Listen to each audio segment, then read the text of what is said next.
Hey there, I've been playing Fallout 76 beta here. I've been playing with the camp setup, as you can see. And here we are. There's a lot of videos out there about the camp setup. And there are a few things that none of those videos seem to clear up for me. Maybe I missed them, but... so I just wanted to cover a few of those things for you, in case anybody else was as curious as I was. See this is my lean-to that I've made. It's just got the cooking station, workbench, stash, and sleeping bag. I have a larger structure over here. Now, one of the things that I was curious about is how many floors do we have to work with here? And got 1,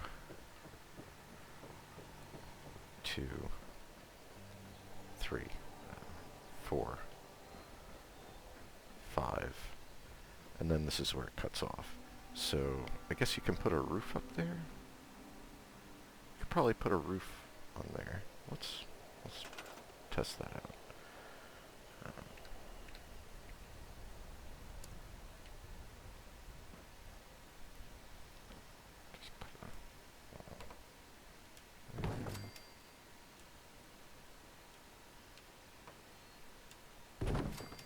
Well, that didn't look right. Oh. Okay, so you can't put a roof there. But you can have stairs going up there. So you can technically have 5 with the roof. Well, it starts to get glitchy at that point too.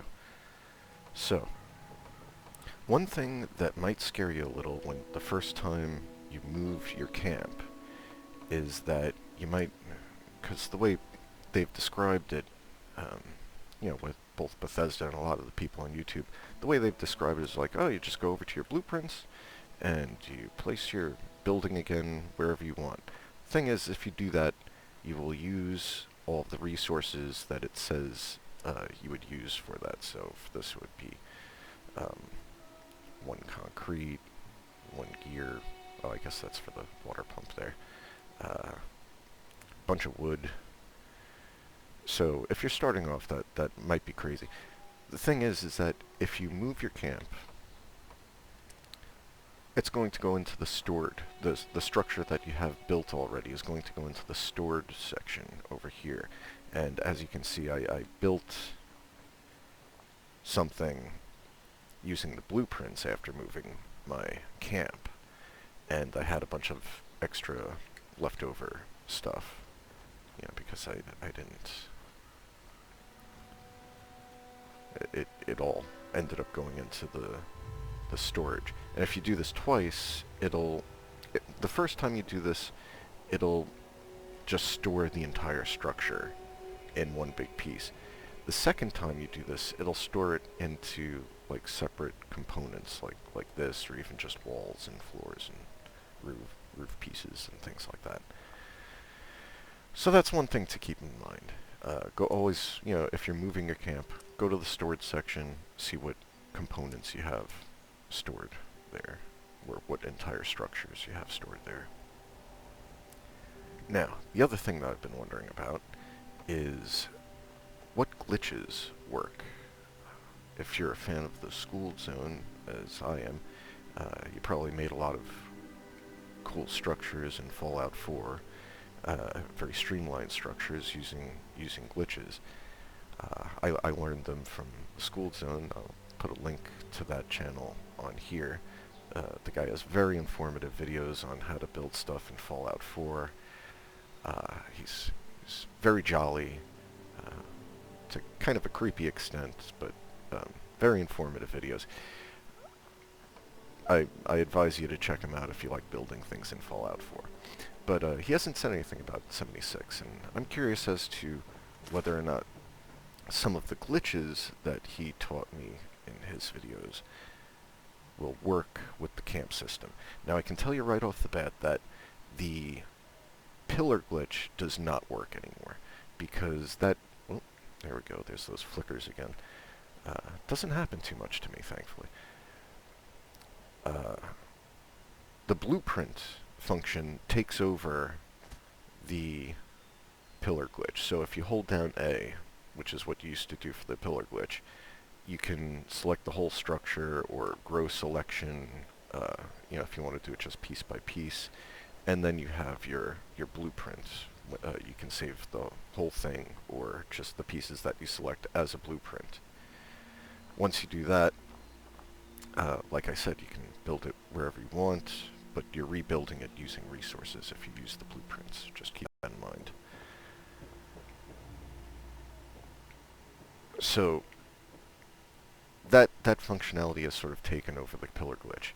I can't tell you if the rug glitch works yet because I haven't unlocked the plans for any rugs. To build anything, well, almost anything in this game, you need to find the plans for it, and I'll check in a moment. I'll check my inventory in a moment, but I don't think I've picked up any plans for any rugs or anything like that. So the other thing that you might use if you're a fan of the Skooled zone, or just picking up weird glitches while building, is the wireless electricity glitch. Some people call it the Wi-Fi glitch. Let's see here.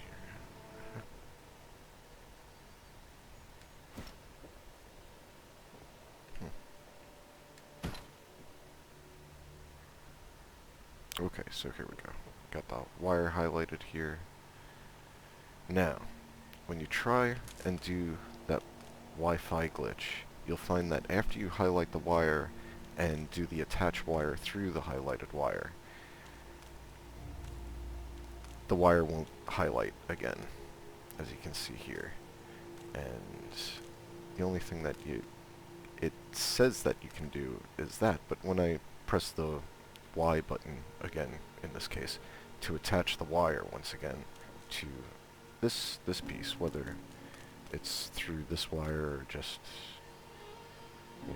as you can see, it won't highlight, but either way it won't attach there, even though it goes green. There's no attachment going on. Although you'll see the wire did sort of split off in the middle here. So if anyone's found any sort of interesting tips or workarounds regarding that, or found out a new way that this glitch works, I would be most happy to hear it. Just mention it in the comments, or mention wherever you see that video, or wherever you've heard that. So I don't have a lot of time left in this. I'm going to go venturing out next to play some missions and try and find some plans for rugs so I can tell you about the rug glitch, maybe give you an update to this video. But that's my findings, and that's probably the most important advice that I can give you that you haven't heard on all of the other videos about building the camp. Oh, yeah, watch out. Once you get to the 5th floor, it starts to get a little glitchy there. So, let's back out of there. As you can see, overall I've had a good time playing this. I know a lot of people have had complaints and stuff, and there are issues that need to be working on. You saw the flickering before over there. But overall, the community's been a lot of fun. As you can see, I made my character kind of look like Carl from Aqua Teen Hunger Force. And a lot of the people that I've run into actually recognize that and want to take pictures and stuff. Mostly very friendly crowd I've run into. The combat's a lot of fun. The VATS is kind of broken. Not broken, but it doesn't work the same way. It's not that great. The exploring is a lot of fun. The story is actually very interesting. It's something that they could have only done, I think, in a multiplayer type setting. I don't want to ruin too much of it for you, but they did actually do a good job with the story, although it does involve a lot of holotapes and reading notes and things like that. So I advise you to, check it out. If you like Borderlands and Fallout, this is kind of like a combination of the two. Uh, as you can see, I have to drink some liquids. I've been paying attention to just building stuff, so I haven't really been paying attention to Carl's needs. And so I'm gonna pop open some brews for him and maybe some water, and then we'll go looking for those plans for some rugs out there in the wasteland. And I hope to see you out there, and I'll keep you posted. Later.